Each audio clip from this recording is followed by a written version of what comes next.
Right. Thanks.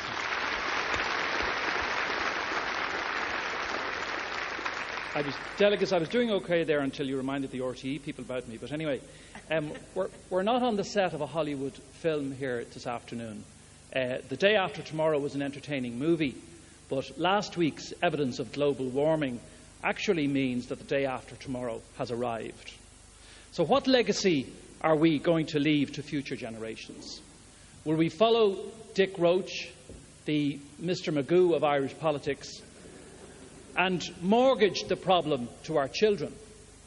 Or will we face up to the greatest challenge, and it's no exaggeration to describe it as such, the greatest challenge the world has ever faced, its very survival?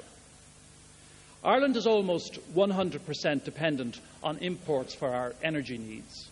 Low density, high energy housing are just two examples of our dependence on a constant supply of fossil fuels, not to mention the high dependency on cars, fuelled by the government's love affair with the motorway. As well as being vulnerable to price increases, we have very little defence against fuel shortages.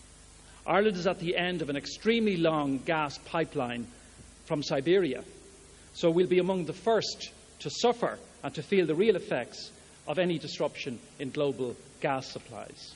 We must face up to climate change and take active responsibility for greenhouse gas reduction. Under the present government, as you know, greenhouse gas emissions have soared. All indications are that Ireland will have to meet much tougher Kyoto targets after 2012. Failure to meet our first target, our very first target, has already cost the taxpayer €270 million, and the final bill is likely to be very much higher than that. Reversing the picture, reducing dependency on fossil fuels in our daily lives, securing our energy supplies, protecting our competitiveness, and playing our part in fighting climate change will be key priorities for this party in government. And making do with less energy can have very positive effects for all of us.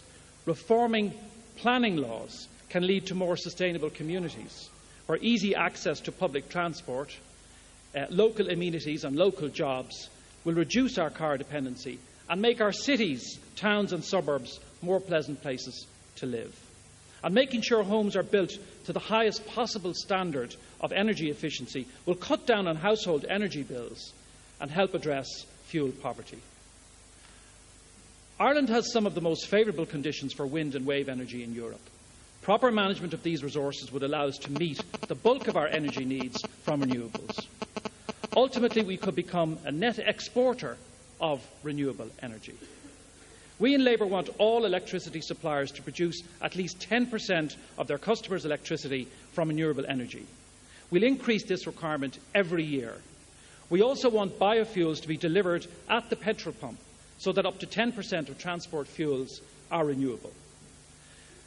As well as delivering emission reductions, these measures will help kickstart an Irish renewable energy industry. Biofuels have the potential to be an important cash crop for farmers, supporting the rural economy. Denmark's wind industry provides 20,000 jobs for its citizens. With the right investment, we can do the same. Unlike the government parties' delegates, we in Labour are not hidebound to the vested interests in the construction industry, the car manufacturers or the multinational oil industry. As Al Gore said in Madrid this week, we have everything we need to deliver change on this issue, with the possible exception of political will. But political will, he said, is a renewable resource. We in Labour have that political will. The people of Ireland are demanding leadership on this issue. That is what the Labour Party will deliver. And delegates, given our history and our values, there is no party better placed to do so. Thank you very much. Councillor White of Dublin South facing into his first general election. Now, Eamon Gilmore.